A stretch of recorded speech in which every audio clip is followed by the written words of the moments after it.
ẹ ṣẹ̀sìn o ẹ̀sìn yín pọ̀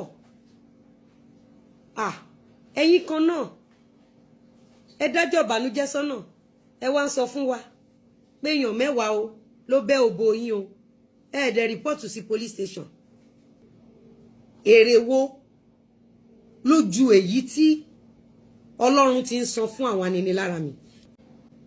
So I will continue to distance myself from you guys. And I will beg Nigerian police, Nigerian government, and Nigerians individual. Ẹ bá mi bẹ̀ àwọn people yìí pé kàn ṣe tiwọn lọ́tọ̀ kì í ṣe tèmi lọ́tọ̀. Gbogbo nǹkan tẹ́ dẹ̀ kó jọ ní 2019. Ẹ rí bí ká ní pé gbogbo ẹ̀ sọnù mọ́ yín lójú. Ẹ rí ṣé mọ̀ pé the same game ilẹ̀ play ní 2019. Kí ló dé tó jẹ́ pé ẹ̀yin máa ń gbé ọ̀rọ̀ ọmọ láti fi ṣe aburú fún àwọn ènìyàn. Àti Bíbélì, àti Quran, àti ṣẹṣẹ. Ó ní ẹ jẹ́ ká bá láyọ̀yọ̀ kí ayọ̀ lè jẹ́ títí wa.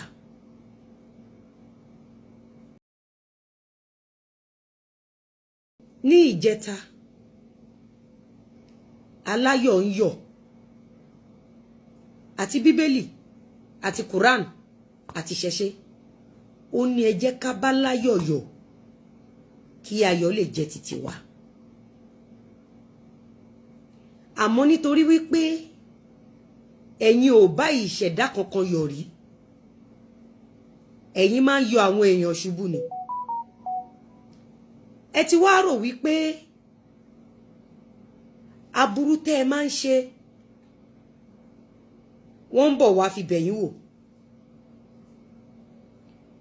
Bíbélì sọ wípé ẹ má ṣe dá ẹnikẹ́ni lẹ́jọ́. Ó ní nítorí èrè mi ń bọ̀ kánkán tí èmi yóò fún oníkálùkù gẹ́gẹ́ bí iṣẹ́ ọwọ́ rẹ̀. Nígbà tí Bíbélì ti sọ fún wa wípé Olúwa ń bọ̀ kánkán láti san oníkálùkù gẹ́gẹ́ bí iṣẹ́ ọwọ́ rẹ̀. So kí ló dé tó ṣe rò pé mo máa wá gbẹ̀san aburú tó ti ṣe fún mi?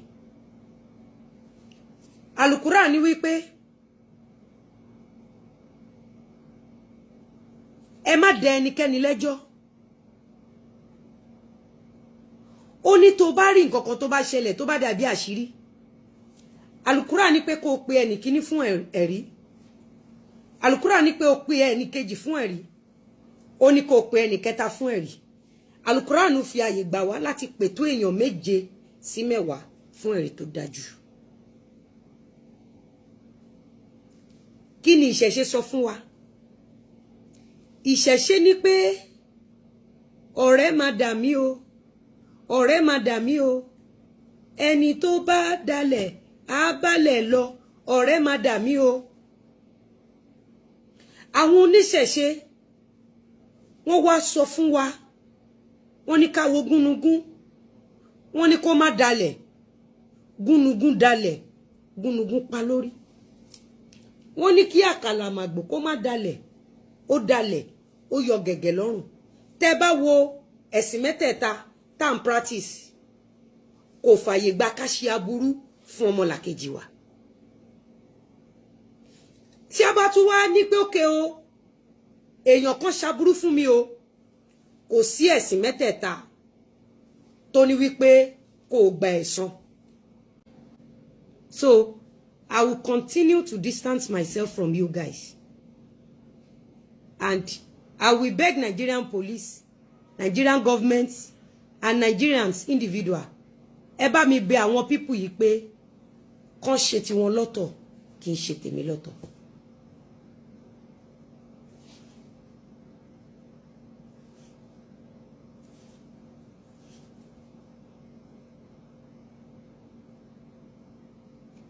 Gbogbo àwọn tó ṣe fídíò fún mi pátápátá ni máa reply. Ẹ̀yin lẹ pè mí, mo gbọ́dọ̀ jẹ yín. Ẹ ti pè mí, mo gbọ́dọ̀ jẹ yín. Nígbà tán pé Ànábì wa Muhammad sallallahu alaihi wasallam, Ànábì jẹ. Nígbà tán pé Jésù, Jésù jẹ. Ẹ̀yin lẹ pè mí, máa jẹ. ẹ bá mi get video everybody gbogbo ẹni tó ṣe video fún mi. I'm going to analyze it. Ẹ jẹ́ máa gbọ́ lọ. O lè gbọ́ pé èròjà alágbára. Èrò ni yín ẹ kì í ṣe ènìyàn. Ènìyàn lèmi, èmi ò dẹ̀ kì í jà. Ẹ̀yin ni èrò, èmi ò kì í ṣe èrò. Bá mi bomi gbé kíní ẹ wá ká plug ẹ kí n kó tí gbé. Èèyàn máa ń dedicate ẹni fún nǹkan. Ẹ ṣẹ̀sín o. Ẹ ṣẹ̀sín o. Ẹ̀sìn yín pọ̀. Ẹ̀yin kan náà. Ẹ dájọ́ ìbànújẹ́ sọ́nà. Ẹ wá ń sọ fún wa pé èèyàn mẹ́wàá o ló bẹ́ òbò yín o. Ẹ dẹ̀ rìpọ́ọ̀tù sí police station. Àwọn nǹkan tó ti jáde lẹ́nu yín gan. Ó dẹ̀ ẹ̀sìn wo ni mo ṣe? Ṣé wọ́n bẹ́ òbò mi? Ṣé èèyàn mẹ́wàá ló bẹ́ òbò mi? Àbí ìyá mi ya wèrè rí? Àbí bàbá mi mu drugs? Ẹ̀sìn wo? Ṣọ́rọ̀ tẹ́yìn sọ lẹ pè lẹ́sìn. Yín ò máa ń ṣẹ̀sìn o. Ẹ̀yin lẹ ń ṣẹ̀sìn. Ẹni tí ò wá fún yín ẹ̀ ń wá fún. Ó mọ̀ pé ọmọ àtìrò tó rán wọn bàtẹ̀sẹ̀ kan nìyí. Ọ̀rọ̀ burúkú lẹ fẹ́ gbọ́. Ẹ ń ṣojú ẹ̀sìn yín. Lizzy ò ta sí yín. Ẹ tún wá ń sọ pé Lizzy ló ń ṣẹ̀sìn. Ṣé ẹ fẹ́ ká máa sọ fún gbogbo àgbáyé pé òpin ẹ̀sìn ni nǹkan tẹ́ ẹ ṣe yẹn? Gbogbo àwọn ọkùnrin tó ti bá yín sùn lójú ọmọ yín. Tẹ́ bá bá mi wo orí cyberspace yìí láàrin èmi àti yín, èrè wo lójú èyí tí Ọlọ́run ti ń san fún àwọn aninilára mi. Lálàkọ́kọ́ nígbà tẹ́ bẹ̀rẹ̀ pẹ̀lú mi, mo notice pé ìgbà tí mo ti bẹ̀rẹ̀ ṣọ́ọ̀bù Abúlé Ẹ̀gbá lẹ ti bẹ̀rẹ̀ orí burúkú yín. Mo rántí dáadáa táwọn èèyàn bá check Google, táwọn èèyàn bá wo Google, wọ́n á rí òtítọ́ àti ìmọ́lẹ̀ ọ̀rọ̀ tí mo ń sọ yìí. Tẹ́ bá wo time tí àwọn dikínẹ̀sì apààyàn yìí tí wọ́n ti bẹ̀rẹ̀, ẹ rí pé kò sí ìran kankan tó gbọ́dọ̀ ṣoríire lójú wọn. Ẹ dẹ̀ lé mi títí mo dé ọgbà, ẹ lé mi títí mo dé Ìkọ̀tà, láti bẹ̀ lọ mo dé shopping mall mi. Èrè Ọlọ́run wo ló tóbi ju ìyẹn lọ? Ẹ̀yin tẹ́ ń lé mi, tó bá ní kẹ́ mú nǹkan wọn oríire kan ṣo tẹ́ ṣe, kẹ́ mú wá. Tí ì ṣe oríire kankan. Nǹkan ẹyọ kan ṣo tẹ́ ń ṣe ni wípé ẹ̀ ń package rọ fún rọ. Ẹ jẹ́ ká jọ gbọ́ ọ́díò tí arábìnrin kan ṣe fún wa. Ẹ jẹ́ ká jọ gbọ́. Jẹ́jẹ́ mi ni mo jókòó, ẹ̀yin lẹ pè mí. Ẹ tún wá ń sọ pé ẹ ti predict mi. Ṣé o mọ̀ wípé àti Quran àti Bíbélì ló condemn ìṣẹ̀dá tó bá lọ ń tọ́jà. Ó lágbára nínú Quran débi wípé tí wọ́n bá pè ẹ́ tó ò bá jẹ́, Ọlọ́run lè má dá ẹ lóhùn. Torí ẹ̀yin lẹ pè mí. Pípè tẹ́ pè mí. Ẹ ti lé allegations fún mi. Ẹ ti parọ́ fún gbogbo ayé. Nítorí bóyá ṣé mọ̀ pé the same game 2019. Gbogbo nǹkan tẹ́ dẹ̀ kójọ ní 2019. Ẹ rí bí ká ní pé gbogbo ẹ̀ sọnù mọ́ yín lójú. Ẹ rí ṣé mọ̀ pé the same game ilẹ̀ play ní 2019. Kí ló dé tó jẹ́ pé ẹ̀yin máa ń gbé ọ̀rọ̀ ọmọ láti fi ṣe aburú fún àwọn ènìyàn? Why tẹ́ ṣe rí bẹ́ẹ̀? Nígbà tí Lizzy Anjorin bímọ, ṣé mo ní kí ẹ̀yin give up? So kí ló dé tẹ́ ṣe fẹ́ kí Lizzy give up?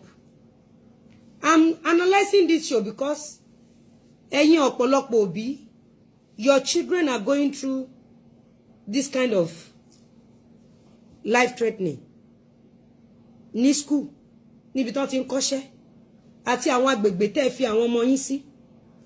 Ẹ̀yin obìnrin tẹ́ ní ọkọ nílé, ọ̀pọ̀lọpọ̀ ọkọ yín ò lè délé sọ̀rọ̀ kó má bàa look like a woman. Your husbands are going through something like this in the hands of àwọn obìnrin àjèjì. Ìmí tán bá ṣeré ìfẹ́. So I am exposing these people láti lè empower ọ̀pọ̀lọpọ̀ èèyàn mentally. ṣọ́tí ẹ̀yin ni mo ṣe ń sọ̀rọ̀ yìí ẹ já máa gbọ́ lọ ẹ ṣáà máa sọ pé Lizzy Anjorin congratulations àbí ẹ láìkí nǹkan tẹ́rí lẹ́yìn mi this is ààrẹ Alhaji Abdulateef Lawal this is Alhaji Abdulateef Lawal multi-millionaire office this is still California Paradise City so ẹ má bínú àwọn ọmọ ìdẹ́gbẹ́ kiri mi lọ mo fẹ́ mu tíì.